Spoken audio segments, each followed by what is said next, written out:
here we are, it's another championship year. Sebastian Vettel has dominated the last 2 seasons with Red Bull and seemed like no one could keep up the pace with him. Until now. That's right, it's Cody's F1 2012, a tyre squealing adrenaline-fueled speed frenzy. F1's 2012 looks to be a vast improvement on 2011's attempt, bringing you sharper graphics, more game modes, more control over your car and team, and even introducing a young driver's test to build your way up and take on the world. The game brings back all of your and my favourite tracks from Australia to Monaco, Belgium and Singapore, the night race. Ooh! And previews the stunning new Austin track, which doesn't even take place until November.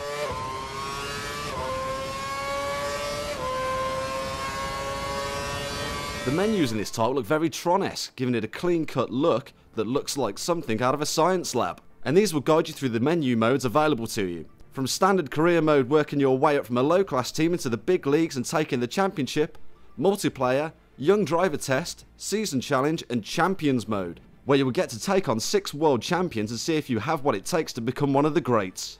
If you're a seasoned F1 fan, you are forced to go through the young driver's test, which is a right pain in the arse. Shut up! But if you are new to the F1 gaming experience, then this is a must, as the cars can be very difficult to control and get used to. Even with the experience of the entire GameTank team, we on the odd occasion were all over the place. Time penalty. It'll be added to your time. Jumping straight into career mode, we have the opportunity to create our own racer. Seizing this opportunity, we decided to create our own fictional super driver. A man with courage. A man with an intense passion for speed. A man who cuddles teddy bears and is not ashamed to admit it. Yes, folks, we bring you Simon Hitt. Little did we realise that the forename gets shortened down to the initial, yes, S. Hitt. Never mind, it's better than Charlie. Yes, alright. With Simon, we chose to start our career driving for the Force India team, which if you don't know, F1 is a mid-level team. Plenty of opportunity for us to scramble our way to the top of the ranks. In the garage, we checked out our car monitor, which will tell you everything you need to know, from changing your strategy on fuel, down to your tyre selection, which will depend on the weather dynamics. So choose wisely between option tyres to intermediates and finally wet weather tyres. Wet. Once your tyre selection is made and a strategy is thought out, you are finally allowed onto the grid to burn rubber with the rest of them.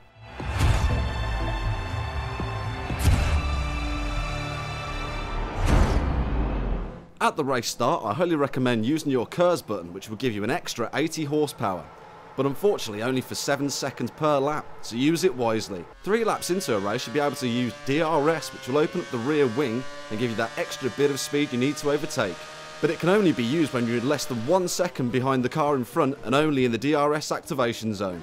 If you're pretty shat at these kind of games, there's a saving grace in the form of flashbacks.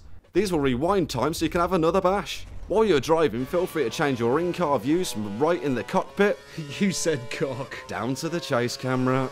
Driving in different weather conditions can be tricky. For example, in a wet weather race, you'll definitely need to brake and turn earlier. Otherwise, you'll be sliding around like Torval and Dean. And even they fell over. I bet they wish they had flashbacks. They probably do. They probably do. Now it's time to talk rules. I can't count how many times we swore at the TV for getting us penalised over something stupid. Joss, you did run right into the back of it. Shut up. Illegal overtakes are accounted for in this game too, where a timer will show up on the screen telling you to hand the position back, which can give you a scare because you only want to allow one person through and everyone will come charging for you. If you do get into some scrapes with the other drivers and your car isn't looking healthy, a car telemetry icon will show up showing you where the damage has been done, or if your tyres are about to puncture. If your car is looking and feeling pretty shafted, then you have to go to the pits, where your team will patch you up, change your tyres, and send you on your merry way. Go now.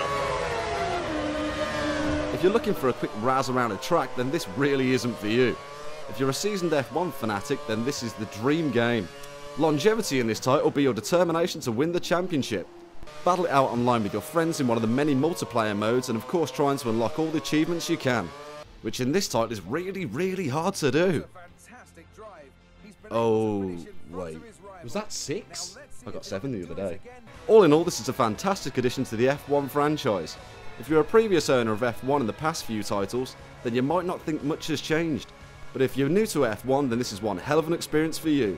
It takes time, skill, and more than anything determination to climb up the rankings, to take on the best of the best, and achieve the ultimate goal of being the F1 World Champion.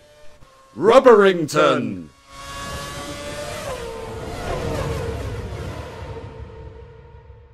Stay tuned at www.GameTankTV, or else, you jive turkeys.